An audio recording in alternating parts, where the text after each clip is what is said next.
ಬರವಣಿಗೆ ಹೇಗೆ ಸಾಧ್ಯ ಆಯಿತು ನಿಮಗೆ? ಎಷ್ಟನೇ ವರ್ಷಕ್ಕೆ ಸ್ಟಾರ್ಟ್ ಆಯಿತು? ಮೇ ಬಿ ನಾನು ಪಿ ಯು ಓದ್ತಾ ಇರಬೇಕಾದ್ರೂ ನಾನು ಕವಿತೆಗಳೆಲ್ಲ ಬರಿತಾ ಇದ್ದೆ. ಹೀಗಾಗಿ ಸುದೀರ್ಘ ಇದೆ ಸರ್. ಸುದೀರ್ಘ ಒಂದು 10 ವರ್ಷದಿಂದ ನಾನು ಬರವಣಿಗೆ ಮಾಡ್ತೆ. ಬರಿತಾ ಇದ್ದೀರಿ. ಬಟ್ ಈಗ ನೀವು ಲೇಖಕನ ಪುಸ್ತಕವನ್ನು ರೆಡಿ ಮಾಡಿದ್ದೀರಿ. ಹೌದು ಸರ್. ಇದು ಪೂರ್ತಿ ಲೇಖನ ಇರ್ತಕ್ಕಂಥ. ಹೌದು. ಸೊ ಈ ರೀತಿ ಲೇಖನ ನಿಮ್ಗೆ ಯಾಕೆ ಇಷ್ಟ ಆಗ್ತದೆ ಸರ್? ಪ್ರಮುಖವಾಗಿ ಇಲ್ಲಿ ಲೇಖನ ಅಂತ ತಗೊಳ್ಳೋದಕ್ಕಿಂತ ಇಲ್ಲಿ ಸುಮಾರು ಕವಿಗಳು ಹಳೆಯ ಕವಿಗಳಿದ್ದಾರಲ್ವ, ಕುವೆಂಪು, ಬೇಂದ್ರೆ, ಇವರ ಕವಿತೆಗಳನ್ನು ತೆಗೆದುಕೊಂಡು ನಾನು ಲೇಖನ ಬರೆದಿದ್ದೀನಿ ಸರ್. ಆ ಕವಿತೆಗಳು ನನ್ನನ್ನು ತುಂಬ ಕಾಡಿರೋದ್ರಿಂದ ಆ ಕವಿತೆಗಳನ್ನು ತೆಗೆದುಕೊಂಡು ಅದನ್ನು ವಿವರವಾಗಿ ಈ ಪುಸ್ತಕದಲ್ಲಿ ನಾನು ಹೇಳ್ಕೊಂಡು ಹೋಗಿದ್ದೀನಿ ಸರ್. ವೈಚಾರಿಕತೆಗೆ ವಿಚಾರಗಳನ್ನು ಹಚ್ಚುವಂಥ ಒಂದು ಲೇಖನಗಳ ಸಾಮಗ್ರಿ ಒಟ್ಟು ಮಾಡಿದ್ದೀರಿ ಅಂತ ಹೇಳುವಂತ. ಹೌದು. ಇದು ಹೇಗೆ ಅಂತ ನಿಮಗಿದು ಈ ಒಂದು ಅದ್ಭುತವಾದ ವ್ಯವಸ್ಥೆ ಒಪ್ಪಿದ್ದು ಹೇಗೆ ಅನಿಸಿ? ಆ ಕವಿತೆಗಳನ್ನು ಓದಿದ ನಂತರದಲ್ಲಿ ಅವು ನನ್ನನ್ನು ಕಾಡಿವೆ ಸರ್. ತುಂಬ ಕವಿತೆ ಕಾಡಿದೆ. ಅಲ್ಲಿ ಪ್ರತಿಯೊಂದು ತಲೆಬರಹ ಏನಿದೆಯೋ ಅದು ಕವಿಗಳ ಪ್ರಸಿದ್ಧ ಸಾಲುಗಳೇ ತಲೆಬರಹಗಳಾಗಿವೆ ಸರ್. ಯಾಕೆ ನಿಮಗೆ ಸಾಹಿತ್ಯ ಇಷ್ಟ ಆಗಿಬಿಡ್ತು? ಸಾಹಿತ್ಯ ಅದು ಹೇಳಲಿಕ್ಕೆ ಬರೋಂಗಿಲ್ಲ ಸರ್. ಯಾಕಂದರೆ ನಾನು ಸಣ್ಣವನಾಗಿದ್ದಾಗಿಂದನೂ ಕೂಡ ಅದರಲ್ಲೇ ಹೊಳಗೆ ಬಂದಿರೋದ್ರಿಂದ ನನಗೆ ಅದು ತುಂಬ ಹತ್ತಿರವಾಗಿದೆ. ಈಗ ನಾನು ಈ ಪುಸ್ತಕ ಯಾಕೆ ಓದಬೇಕು ಅಂತ ಹೇಳುವಂತ ಏನು ಲಾಭ ಇದೆ ನನಗೆ? ಒಂದು ಆತ್ಮಸ್ಥೈರ್ಯ ಸರ್. ಯಾವನಾದರೂ ಒಂದು ಕೆಳ ಹಂತಕ್ಕೆ ಅಂದರೆ ತುಂಬ ಯಾವುದೋ ನನಗೆ ಜೀವನ ಇಷ್ಟೇ ಮುಗಿದೋಗ್ತು ಇಂಥ ಭಾವನೆಗಳು ಯಾರಿಗೆ ಹುಟ್ಟುತ್ತಾವೋ ಅಂಥವ್ರು ಈ ಪುಸ್ತಕ ಖಂಡಿತ ಓದಬೇಕು ಸರ್. ಎಂತಹುದೇ ഇരുಳನ್ನು ದಾಟಬಹುದು, ಅಚ್ಚಿಟ್ಟ ಕಂದೀಲು ಕೈಲಿದ್ದರೆ, ಅಣೆಬರಹ ಕೈಯಾರೆ ಬರೆಯಬಹುದು, ಎದೆಯೊಳಗೆ ಅಕ್ಷರವು ಬಿತ್ತಿದ್ದರೆ.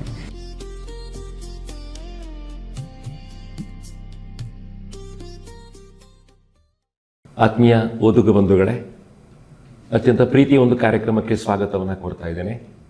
ಕ್ರಿಯೇಟಿವ್ ಪುಸ್ತಕ ಮನೆ ಪ್ರಕಾಶನದ ಈ ಒಂದು ವಿಶೇಷ ಸಂಚಿಕೆಯಲ್ಲಿ ಇವತ್ತು ಲೇಖಕರನ್ನು ಭಾಳ ಸುಂದರವಾಗಿ ಪರಿಚಯ ಮಾಡ್ತಾ ಇದ್ದೇವೆ. ಇವತ್ತು ನಡೀತಾ ಇರತಕ್ಕಂಥ ಕಾರ್ಯಕ್ರಮದಲ್ಲಿ ಭಾಗವಹಿಸ್ತಾ ಇರತಕ್ಕಂತಹ ಪ್ರಮುಖ ಲೇಖಕರನ್ನು ತಮಗೆ ಪರಿಚಯಿಸುವಂಥ ವಿಶೇಷವಾದ ಕಾರ್ಯಕ್ರಮಕ್ಕೆ ಸ್ವಾಗತವನ್ನು ಕೋರ್ತೇನೆ.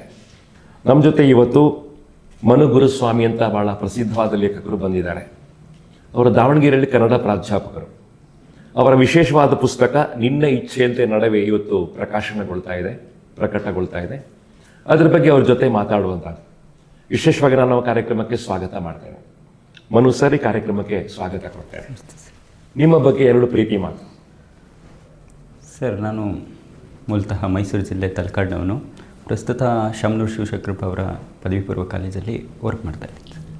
ಕನ್ನಡ ಪ್ರಾಧ್ಯಾಪಕರಾಗಿದ್ದೀರಿ ಅಂತ ಹೇಳುವಂಥದ್ದು. ಸರ್, ಎಷ್ಟು ವರ್ಷಗಳಿಂದ ಪಾಠ ಮಾಡ್ತಾ ಇದ್ದೀರಿ? ಸರ್, ನಾನು ಕಳೆದ 3 ವರ್ಷದಿಂದ ಮಾಡ್ತಾ ಇದ್ದೀನಿ. ಹೌದಲ್ಲ? ಸೊ ಬರವಣಿಗೆ ಹೇಗೆ ಸಾಧ್ಯ ಆಯಿತು ನಿಮಗೆ? ಎಷ್ಟನೇ ವರ್ಷಕ್ಕೆ ಸ್ಟಾರ್ಟ್ ಆಯಿತು? ಮೇ ಬಿ ನಾನು ಪಿ ಯು ಓದ್ತಾ ಇರಬೇಕಾದ್ರೂ ನಾನು ಕವಿತೆಗಳೆಲ್ಲ ಬರಿತಾ ಇದ್ದೆ. ಹೀಗಾಗಿ ಸುದೀರ್ಘ ಇದೆ ಸರ್. ಸುದೀರ್ಘ ಒಂದು 10 ವರ್ಷದಿಂದ ನಾನು ಬರವಣಿಗೆ ಮಾಡ್ತಾ ಇದ್ದೆ. ಬರಿತಾ ಇದ್ದೀರಿ. ಬಟ್ ಈಗ ನೀವು ಲೇಖಕನ ಪುಸ್ತಕವನ್ನು ರೆಡಿ ಮಾಡಿದ್ದೀರಿ. ಹೌದು ಸರ್. ಇದು ಪೂರ್ತಿ ಲೇಖನ ಇರ್ತಕ್ಕಂಥ. ಹೌದು. ಸೊ ಈ ರೀತಿ ಲೇಖನ ನಿಮ್ಗೆ ಯಾಕೆ ಇಷ್ಟ ಆಗ್ತದೆ ಸರ್?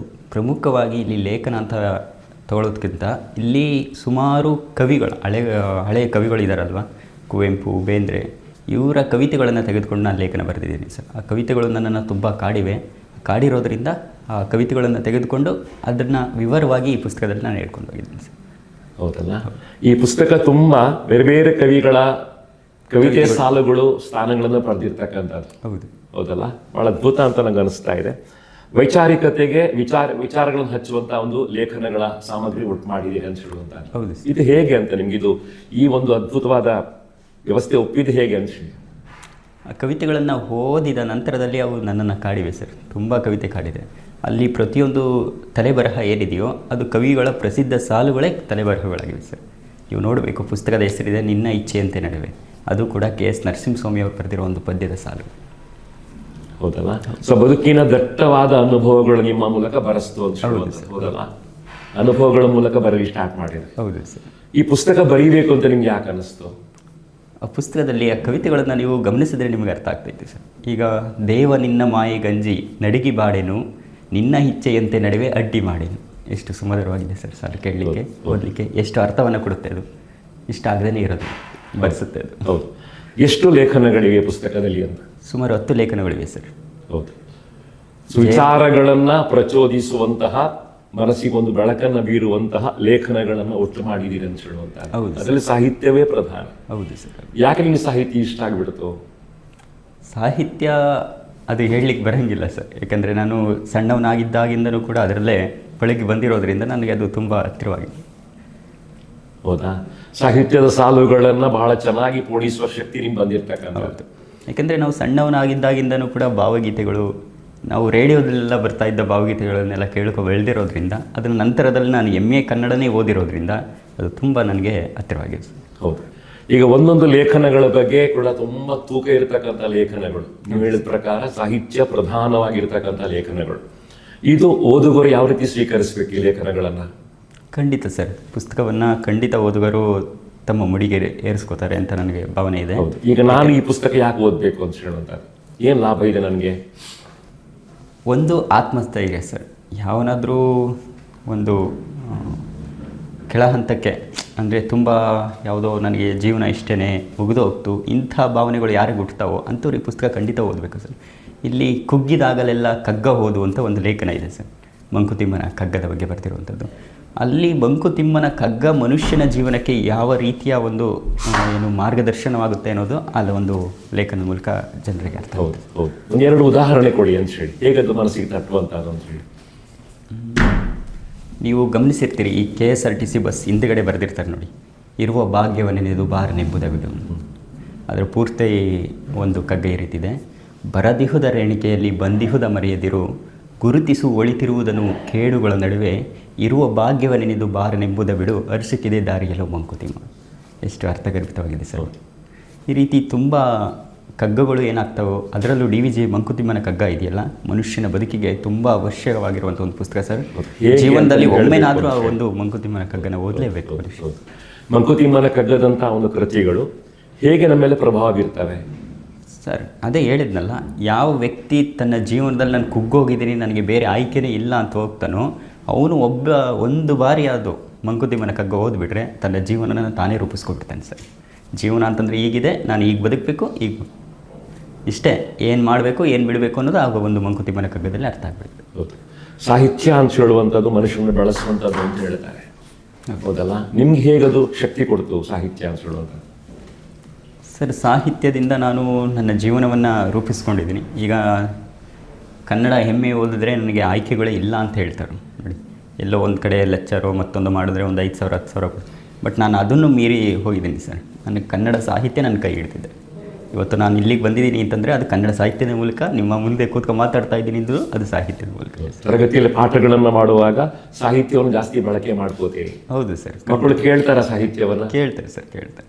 ಈ ಆಧುನಿಕ ವಿದ್ಯಾರ್ಥಿಗಳು ಸಾಹಿತ್ಯವನ್ನು ಓದ್ಕೋತಾರ, ಕೇಳ್ತಾರ? ಅಂದರೆ ಮಕ್ಕಳನ್ನು ನಾವು ಯಾವ ರೀತಿ ಇಂಪ್ರೆಸ್ ಮಾಡ್ತೀವಿ ಅದ್ರ ಮೇಲೆ ಸರ್. ಮಕ್ಕಳಿಗೆ ಕನ್ನಡ ಸಾಹಿತ್ಯವನ್ನು ಪರಿಚಯಿಸುವಂಥ ಒಂದು ರೀತಿಯೇ ಬೇರೆ ಇದೆ.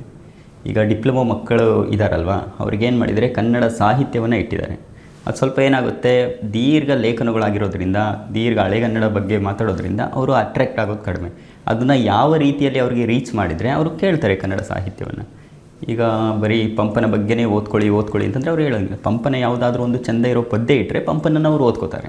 ಅದು ಬಿಟ್ಟು ಪಂಪನನ್ನು ಓದ್ಕೊಳ್ಳಿ, ಅವರ ಹಳೆಗನ್ನಡ ಇದೆ, ಇಷ್ಟು ಆಶ್ವಾಸಗಳಿವೆ ಅಂತ ಮಕ್ಕಳಿಗೆ ಹೇಳಲಿಕ್ಕೆ ಹೋದರೆ ಅವ್ರಿಗೇನಾಗುತ್ತೆ, ಬೋರು ಅಂತ ಅನಿಸುತ್ತೆ. ಯಾಕಂದರೆ ಅವ್ರಿಗೆ ಕನ್ನಡ ಸಾಹಿತ್ಯ ಗೊತ್ತಿರೋದಿಲ್ಲ. ತಕ್ಷಣಕ್ಕೆ ಅವ್ರಿಗೆ ಕನ್ನಡ ಸಾಹಿತ್ಯ ಚರಿತ್ರೆಯನ್ನು ಪರಿಚಯ ಮಾಡಲಿಕ್ಕೆ ಹೋದರೆ ಅವ್ರಿಗೇನಾಗುತ್ತೆ, ಕಷ್ಟ ಆಗುತ್ತೆ. ಅದನ್ನು ಯಾವ ವೇಯಲ್ಲಿ ಮಕ್ಕಳಿಗೆ ತಿಳಿಸ್ಬೇಕೋ ಆ ವೇಯಲ್ಲಿ ತಿಳಿಸಿದ್ರೆ ಅರ್ಥ ಮಾಡ್ಕೋತಾರೆ. ಜೀವನಕ್ಕೆ ಅದನ್ನು ಕನೆಕ್ಟ್ ಮಾಡುವಂಥದ್ದು ಹೇಗೆ? ಸಾಹಿತ್ಯವನ್ನು ನೀವು ಹೇಗೆ ಮಾಡ್ತೀರಿ ಸರ್? ಇದೇ ರೀತಿ ಕವಿತೆಗಳಿದೆ, ಕಾವ್ಯಗಳಿವೆ, ಅದನ್ನು ಮಕ್ಕಳಿಗೆ ಮುಟ್ಟುವ ರೀತಿಯಲ್ಲಿ ನನಗೇ ಹೇಳ್ತಾ ಇದ್ದಾರೆ, ಇದು ನನ್ನ ಜೀವನದ ಒಂದು ಘಟನೆ ಇರ್ಬೋದು, ಈ ಕವಿತೆ ಎಲ್ಲೋ ನಾನು ನನ್ನ ಜೀವನದಲ್ಲಿ ನಡೆದೋಗಿದೆಯಲ್ಲ, ಈ ರೀತಿ ಭಾವನೆಗಳು ಮಕ್ಕಳಲ್ಲಿ ಬರಬೇಕು ಸರ್. ಆಗ ಅವರು ಕನ್ನಡ ಸಾಹಿತ್ಯವನ್ನು ಓದ್ಕೋತಾರೆ. ಹೌದು. ಈಗ ಉದಾಹರಣೆಗೆ ಒಂದು ಕವಿತೆ ಸಾಲು ನಿಮ್ಮ ಜೀವನ ಕನೆಕ್ಟ್ ಆದ ಒಂದು ಉದಾಹರಣೆ ಕೊಡ್ಬೋದಾ ನನಗೆ? ಒಂದು ಕವಿತೆಯ ಸಾಲು ಸರ್? ಹೌದು. ನೀವು ಓದಿರ್ತಕ್ಕಂತಹ ಒಂದು ಕವಿತೆ ಸಾಲು ನಿಮ್ಮ ಜೀವನ ಕನೆಕ್ಟ್ ಆಯಿತು, ನನ್ನ ಬದಲಾವಣೆ ಸ್ಟಾರ್ಟ್ ಆಯಿತು, ಅದು ನಮ್ಮ ಓದುಗರಿಗೆ ಖಂಡಿತವಾಗಿ ಬೇಕು ಅನ್ಸಿಡುವಂಥ. ಈಗ ಮಕ್ಕಳೆಲ್ಲ ಚಲನಚಿತ್ರ ಗೀತೆಗಳನ್ನು ಕೇಳ್ತಾ ಇರ್ತಾರೆ ನೋಡಿ. ಅದರಲ್ಲಿ ಇತ್ತೀಚೆಗೆ ಅಣೆಬರಹ ಕೈಯಾರೆ ಬರೆಯಬಹುದು ಅಂತ ಒಂದು ಲೇಖನ ಇದೆ ನೋಡಿ, ಜಯತ್ ಕಾಕಿಣಿಯವರು ಬರ್ತಿರುವಂಥ ಒಂದು. ಎಂತಹುದೇ ಇರುಳನ್ನು ದಾಟಬಹುದು, ಅಚ್ಚಿಟ್ಟ ಕಂದೀಲು ಕೈಲಿದ್ದರೆ, ಅಣೆಬರಹ ಕೈಯಾರೆ ಬರೆಯಬಹುದು, ಎದೆಯೊಳಗೆ ಅಕ್ಷರವು ಬಿತ್ತಿದ್ದಾರೆ.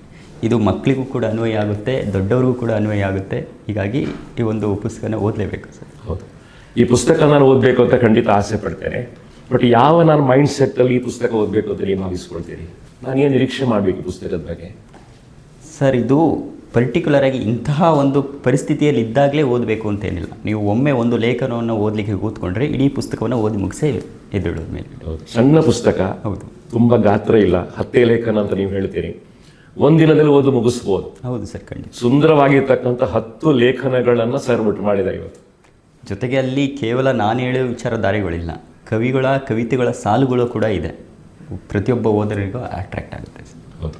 ಸೊ ಬರವಣಿಗೆ ಅಂತ ಹೇಳುವಂಥದ್ದು ನಿಮಗೆ ಸಲೀಸಾಗಿ ಒಲಿದಿರ್ತಕ್ಕಂಥದ್ದು ಮಾಧ್ಯಮ, ಹೌದಲ್ಲ? ಹೌದು ಸರ್. ಸೊ ಬರವಣಿಗೆ ಯಾಕೆ ನಿಮ್ಗೆ ಅಷ್ಟು ಆಪ್ತವಾಯಿತು ಅಂತ ಹೇಳಿ? ಈಗಾಗಲೇ ಹೇಳಿದೆ ನಾನು, ಪದೇ ಪದೇ ಅದನ್ನು ಹೇಳ್ತಾ ಇದ್ರೆ ಚೆಂದ ಇರಲ್ಲ. ಅದು ನನಗೆ ತುಂಬ ಅಲ್ಲ, ಈಗ ಒಬ್ಬ ಲೇಖಕನಿಗೆ, ಒಬ್ಬ ಭಾಷಣಕಾರನಿಗೆ ಪಾಠ ಮಾಡುವಂಥದ್ದು, ಭಾಷಣ ಮಾಡುವಂಥದ್ದು, ಕವಿತೆ ಹಾಡುವಂಥದ್ದು ಅಥವಾ ಬರೆಯುವಂಥದ್ದು, ಹೀಗೆ ಬೇರೆ ಬೇರೆ ಮಾಧ್ಯಮ ಇದೆ. ಈ ಬರವಣಿಗೆನ ಯಾಕೆ ಆರಿಸ್ಕೊಂಡ್ರಿ? ಅದು ನನಗೆ ಬಹುಶಃ ನಾನು ಅದನ್ನು ಬರಲಿಕ್ಕೆ ಶುರು ಮಾಡಿದ್ದು ಅಂತಂದರೆ ಒಂದು ವಿದ್ಯಾರ್ಥಿ ಕವಿಗೋಷ್ಠಿಗೋಸ್ಕರ. ನಾನು PU ಓದಬೇಕಾದ್ರೆ ನಮ್ಮ ಲೆಕ್ಚರ್ ಏನು ಮಾಡಿದರು, ನೀವು ಭಾಗವಹಿಸಿ ಅದರಲ್ಲಿ ಏನಾದರೂ ಮಾಡ್ಬೋದು ಅಂತ ಹೇಳಿದರು. ನಾನು ಅವತ್ತು ಕೂತ್ಕೊಂಡು ಕವಿತೆ ಬರೆದಿದ್ದು. ಸೊ ಅವತ್ತು ಒಂದು ಕವಿತೆಯನ್ನು ಬರೆದೆ, ಎಚ್ಚರವಾಗಬೇಕು ಕನ್ನಡಿಗ ಅಂತ. ಅದು ಇವತ್ತು ಇಲ್ಲಿವರೆಗೂ ತಗೊಬಂದಿದೆ. ಹೌದು.